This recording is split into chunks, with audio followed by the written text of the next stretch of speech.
Hi guys, I am Laura Summerlin. I am a flight nurse with Carilion LifeGuard, and here today to show you a little bit about the helicopter and tell you guys about what we do. I am the flight nurse on the helicopter. I have a partner who is a flight paramedic, and then we have a pilot, and that is our crew: pilot, flight medic, and flight nurse, and we go out together for every call that we have. This is our helicopter. It is an EC-135. We have 3 helicopters for Carilion Clinic. All of them are the same kind of helicopter with the same paint scheme, and they're scattered about our area so that we can bring people from outward in towards Roanoke Memorial, the trauma center, or whatever trauma center is most appropriate for them.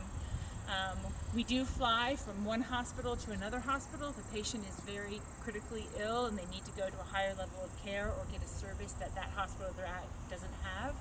And we also fly out to scene, so you may see us flying over and landing maybe on Interstate 81 or another road where we might get someone who is in a motor vehicle accident or a motorcycle accident. We also pick up people often who have hurt themselves with falling or ATV accidents, whatever it is, some trauma. We will also go to a scene if someone is having a heart attack or a stroke. So it doesn't always have to be trauma if we're landing out in the field. It could be somebody who's having a medical problem and needs to get to the hospital really quickly. So this is the helicopter. Up front we have one pilot, like I said, and they sit over here and they man all the controls and fly us, and we will sit next to them when we're going out to the patient and after we've dropped the patient off to help work the radios. Lots of buttons. And then back here is our patient care area. This stretcher is where we load our patients, and I'll show you that in the back. And then this is kind of like a little mini ER. We have the ability to put people on a ventilator. We have a monitor that can defibrillate them if they're having a cardiac problem. We can pace them if they're having a cardiac problem.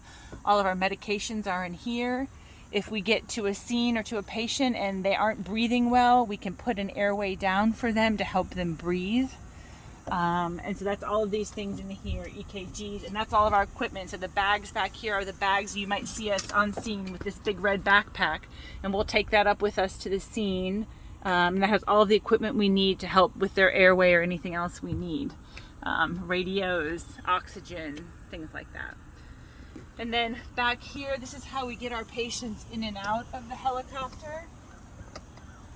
So if a patient is outside and they're there in an ambulance, we'll bring it out like this, and we will load the patient over onto our stretcher, put them on our monitor, whatever else we need to do, and then wheel them back, and then we load them back in this way. So that's how we get them in, and then we'll shut the doors, and then we're ready for flight. We have a lot of safety features in our helicopter. Our helicopter has 2 engines, not just one. Not all helicopters have that, which is a great safety feature. So if one of the engines fails, we still have another functioning engine that can get us somewhere safely. We have a mechanic that's dedicated to just this aircraft, and he takes care of it all the time. So that's also helpful. We have all kinds of navigation that can detect weather and terrain, and good GPS systems, so it is one of the safest aircrafts. And also our pilots are able to fly not just in good weather, but they can fly using instruments. So if they do run into bad weather and we're up in the clouds, they are all capable of flying using just their instruments, which is a really big plus. So because that's one of the dangers of a helicopter, is getting into bad weather.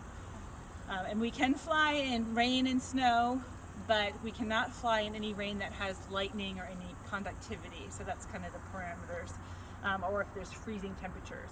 And our pilots are aware of all of those norms and those restrictions, and will take a flight based on that. We don't find out what we're picking up or where we're going. We know where we're going, but we don't know what patient we're picking up until we're in the air.